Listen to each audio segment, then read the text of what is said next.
Hello guys, magandang umaga po sa ating lahat. Dito na naman po ang inyong Chief Uso para sa panibagong pagbabagi sa inyo ng video sa channel na ito. Ito ay tungkol kay Senator Rodante Marcolita na kung saan ay inaresto na ito ni DILG Secretary John Vic Remulla at ang Chief PNP na si Nartatis. At yun nga, dinala na ito sa Camp Crame para sa pag-booking process. At talagang sinabi ni Senator Rodante Marcolita na hindi siya magtatago bago pa man itong pag-aresto sa kanya. At ayun nga, ang sabi niya ay hindi siya magtatago at haharapin niya itong akusasyon sa kanya. Kasama pa ang tatlong iba pa, isa rito si Congressman Mike Dipensor at ang dalawa pa, ang apelyido ay Espiritu at Viray. Talagang hinarap to ni Rodante Marcolita. Meron tayong dito ibabahaging video, panoorin natin itong maiksing video na kung saan ay nagpapaliwanag. Alam ko ang video na ito bago pa siya inaresto. At yun nga, meron kasi ako nabasang news na yun dinala na ito sa Camp Crame. Panoorin muna natin itong video na ito na kung saan ay bago ang paghuli kay Senator Marcolita. Sen, hindi surrendered, Sen, arrested po. Kasi pagpunta ko rito, inaasahan ko na lahat ng mga prosesong gagawin ako. Kagaya ng sinabi ko sa inyo, ako ay hindi magtatago, haharapin ko ang batas, ang asunto, sangayon sa pagkakaintindi ko sa mga batas natin. Kaya kailangan pong dumaan ng proseso. Kasama na po yung pagpunta ko rito, yung hangarin ko na kung i-serve po nila yung warrant of arrest, tatanggapin ko po. Sir, at this moment, Sen, anong nararamdaman mo ngayon? Katulad ng nararamdaman ninyo, siguro. Sen, message to the INC po. Secretary Remulla. So yun, nakita nyo yung video, no? Call na call si Senator Rodante Marcolita at kusang sumama ito sa grupo ni Secretary John Vic Remulla. At yun nga, sa huli nating nabasang news ay dinala ito sa Camp Crame. At ang kaso na plunder case na ito ay kaugnay sa 75 million na hindi nila naisama yata dun sa kanilang yung ginamit sa election yata ito na kung saan ay naging siyempre yung anong tawag dyan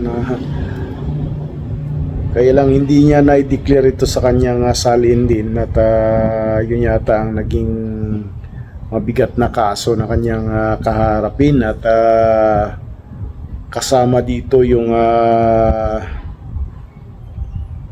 sina Mike Dipensor at ang dalawang nabanggit pa na pangalan na may apelidong Viray at Espiritu. Nakalimutan ko yung mga complete name nila yun lang nabasa ko dun sa news na yun. At sa ngayon nasa Camp Crame na itong si Senator Rodante Marcolita. At antabayan na natin at kailangan masundan din natin ang mga update para maibahagi natin dito sa inyo. Sa kabila niyan, meron din akong napanood na video tungkol naman kay Mike Dipensor na kung saan ay parang na-interview din siya tungkol dito sa warrant of arrest na ito nga. At ayun sa kanya ay mukhang pagkakarinig ko sa kanyang nasabi, mukhang na-hold yata o hindi yata itinuloy.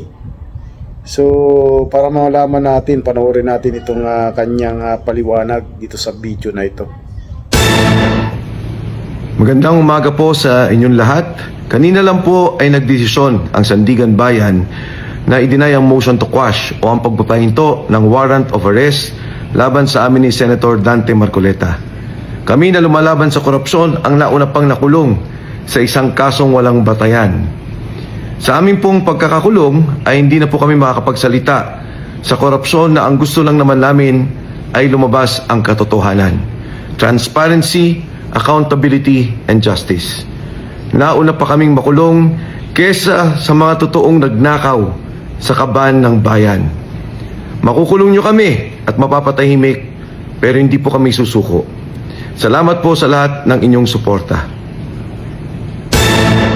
So, base nga rito sa sinasabi na ito ni Congressman Defensor, hindi walang sapat na basihan yung akusasyon sa kanila at tila ito'y isa lamang parang pinag-ratangan sila na wala naman daw basihan dahil mukhang binabaliktad ang sitwasyon dahil sa mga nangyayaring korupsyon sa ating bayan. At ang nais lamang nila ay lumabas daw ang katotohanan at mukhang binabaliktad pala sila ayon sa kanyang paliwanag sa video na ito at na kung saan ay yung warrant of arrest ay pinahinto daw ng Sandigan Bayan dahil sa yun nga wala sigurong sapat na basihan yung mga akusasyon sa kanila ni Marcoleta. At grabe ang nangyayari talaga na ito sa ating bayan, no?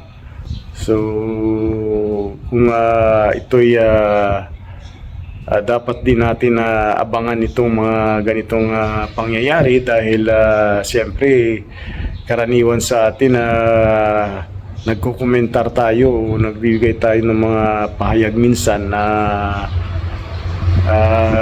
sa mga base lamang sa mga naririnig natin o mga haka-haka dyan sa tabi na kung minsan ay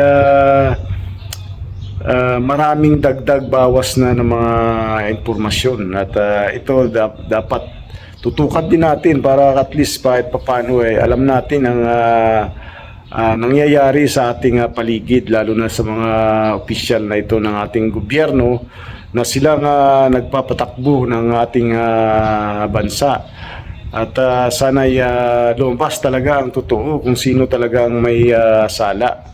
Na sa ngayon ang daming akusasyon bawat kabilaan hindi natin malaman kung ano ang mga batayan nila rito at nagulat nga ako dito at biglang lumutang itong akusasyon na ito sa kanila samantalang sila ang